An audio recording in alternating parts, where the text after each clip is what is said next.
It started on a Wednesday, one of those slow, syrupy afternoons where the light filters in golden through the front windows and the world feels suspended in amber. I was shelving poetry, my least favorite section, not because I disliked it, but because I never quite felt smart enough to understand it. The store was quiet, just the faint hum of the radio playing something jazzy and the occasional creak of floorboards under my boots. I liked the quiet. But she broke it. The way she always did, without saying a word. Asterisk, she stood near the corner table where the older volumes were stacked. Adrian Rich, Mary Oliver, a few forgotten names with faded spines. Her fingers brushed over the titles like she was reading with her skin.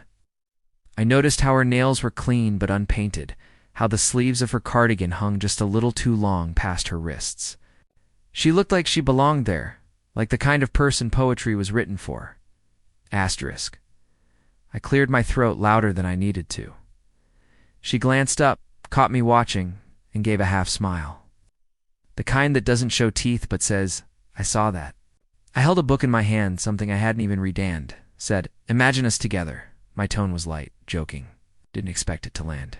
Honestly, I was already regretting it the second it left my mouth. Asterisk, but she didn't laugh. Not right away.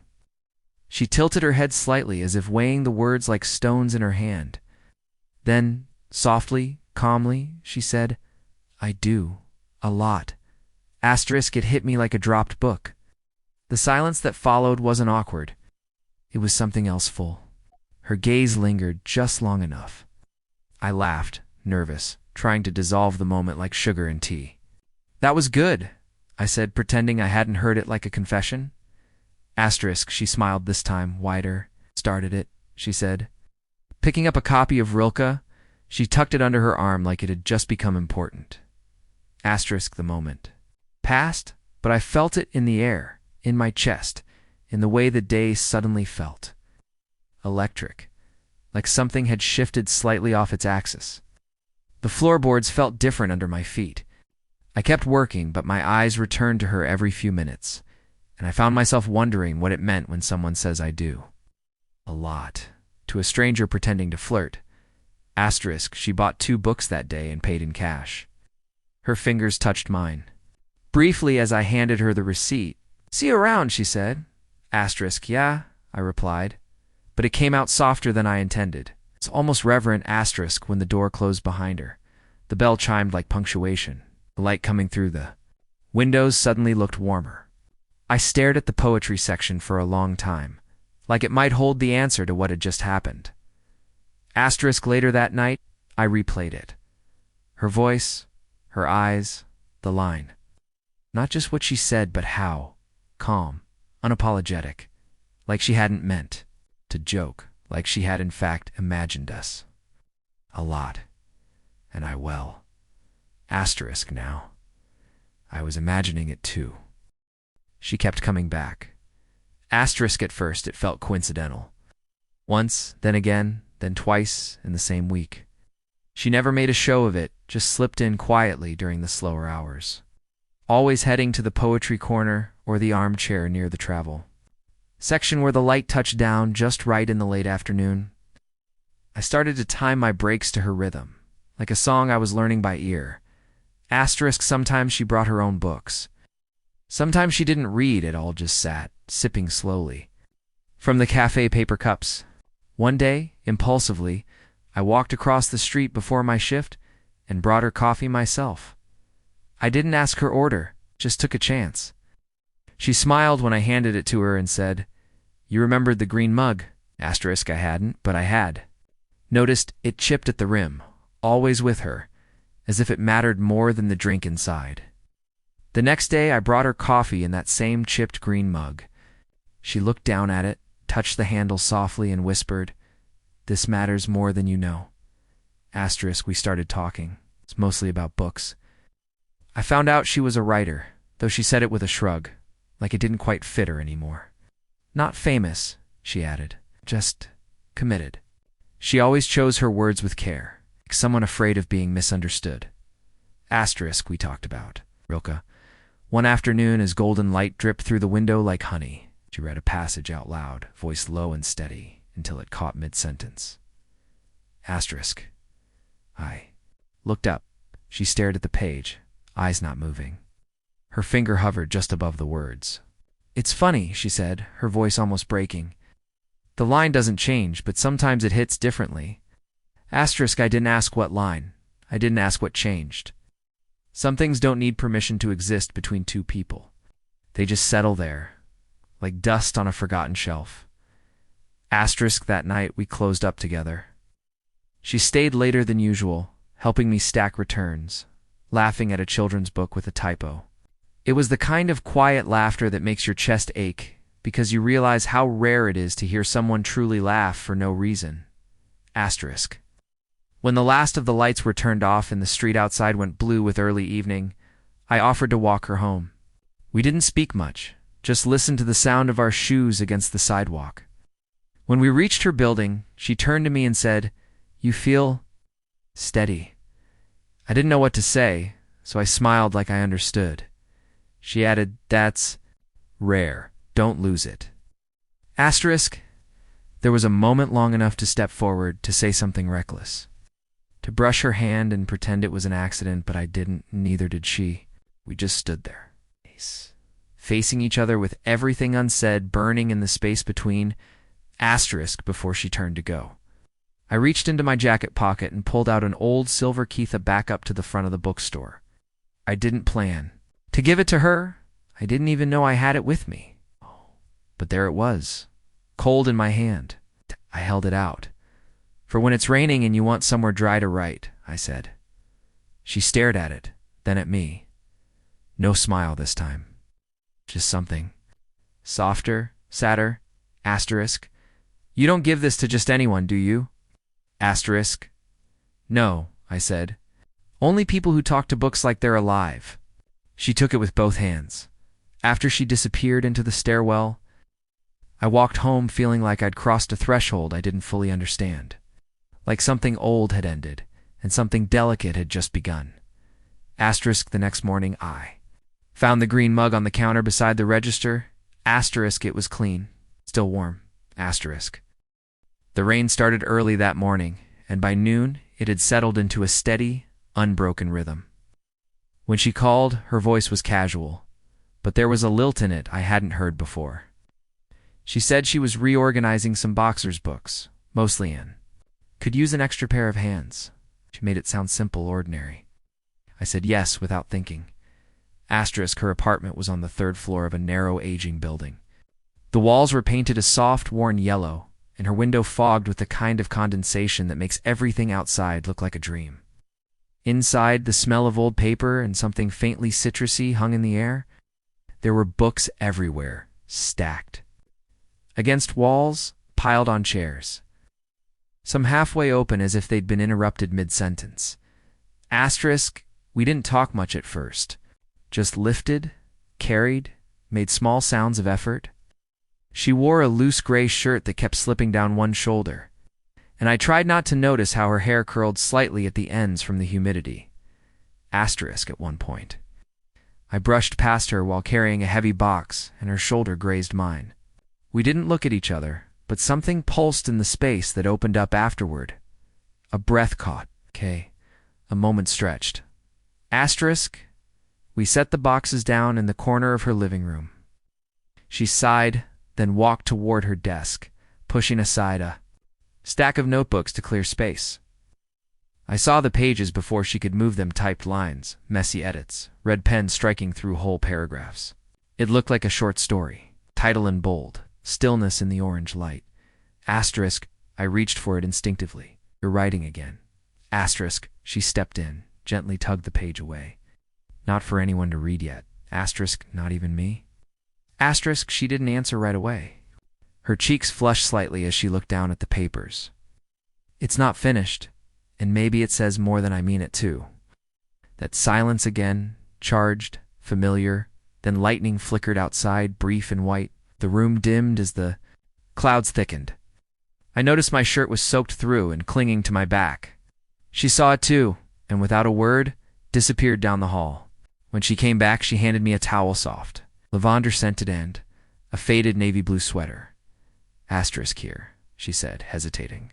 It's clean, Haven't worn it in years. Asterisk, the pause in her voice made the air hold still.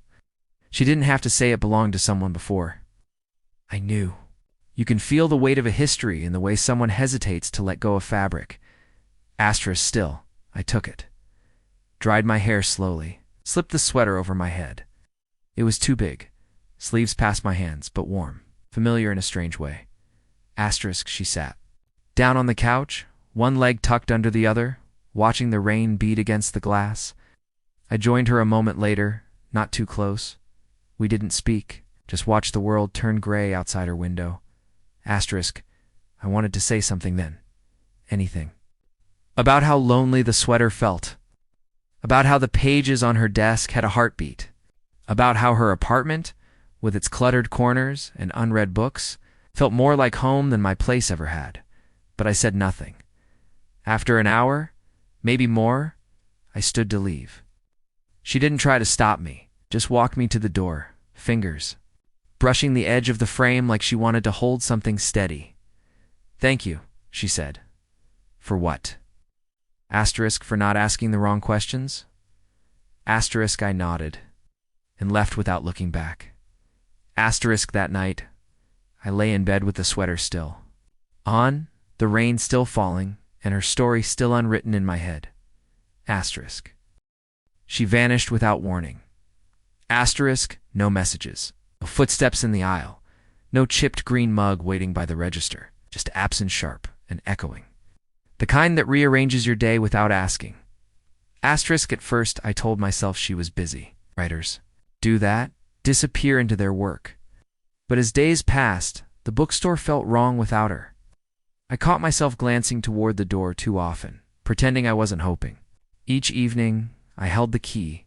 She hadn't returned. I was wondering if she'd ever use it again. Asterisk, a week later, just as the sun began to dip and the sky turned bruise-colored. Asterisk?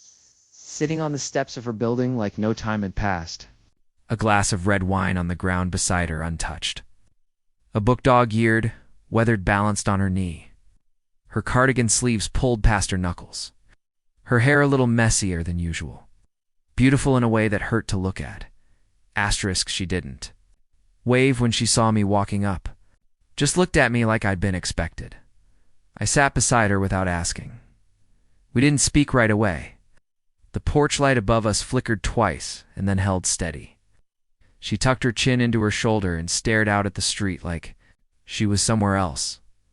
Asterisk. Where were you? I asked.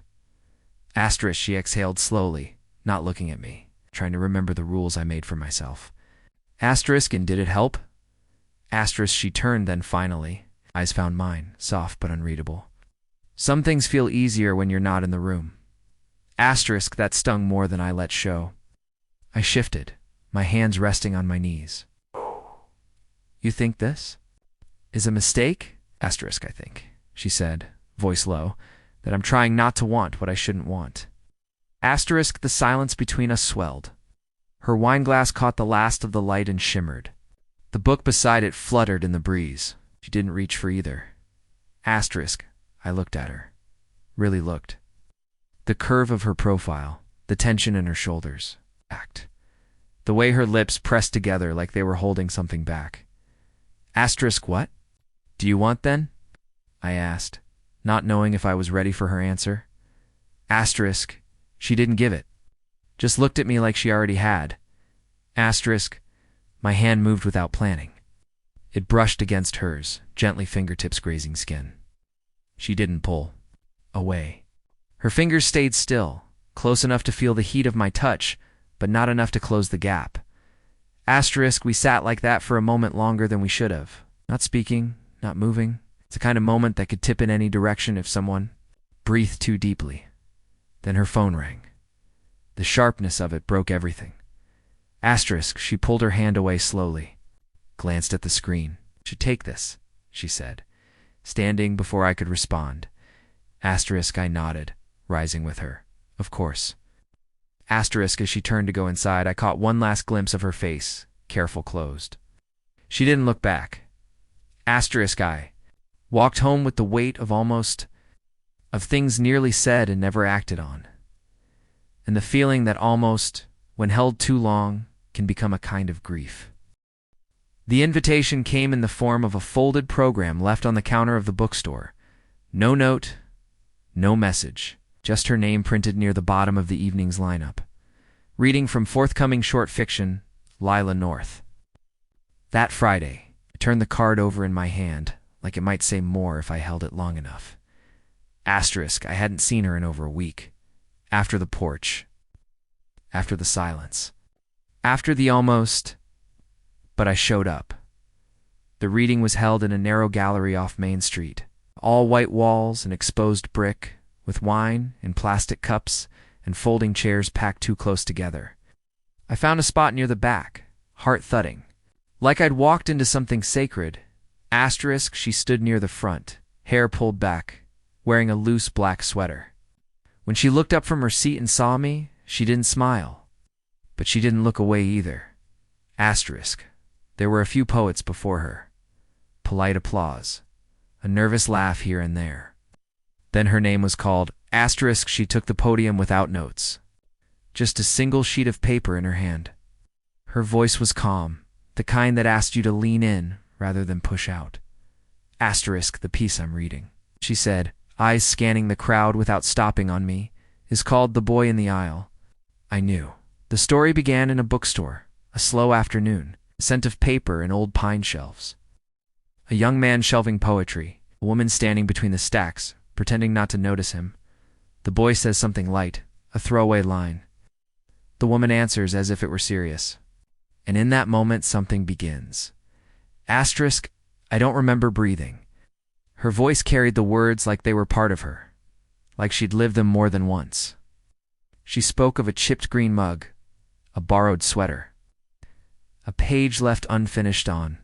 A rainy afternoon, the audience listened politely, some nodding, some sipping wine. I didn't know, but I did. I was in every line, every pause. Asterisk, she ended the reading quietly, with a line that wasn't quite a resolution. Sometimes, she read, the story ends not because it's over, but because it was never meant to begin out loud.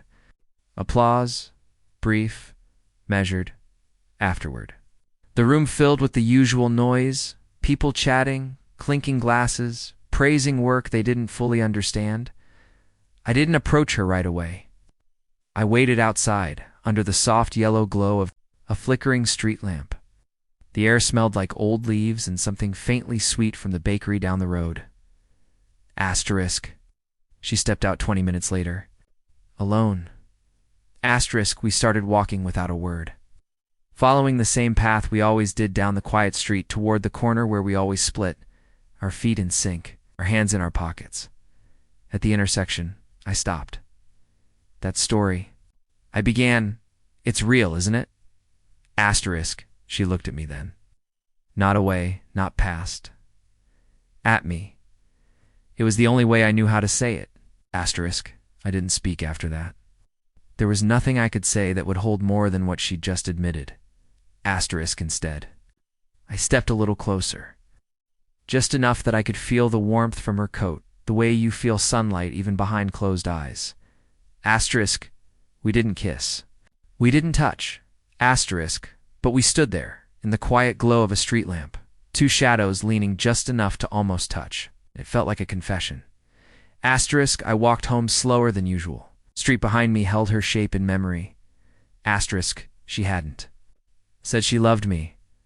I hadn't said I missed her. Somehow both had been spoken. And in the silence that followed, I heard the truth. I said it as a joke. But she never took it that way. Asterisk, and maybe now. Neither do I. Asterisk.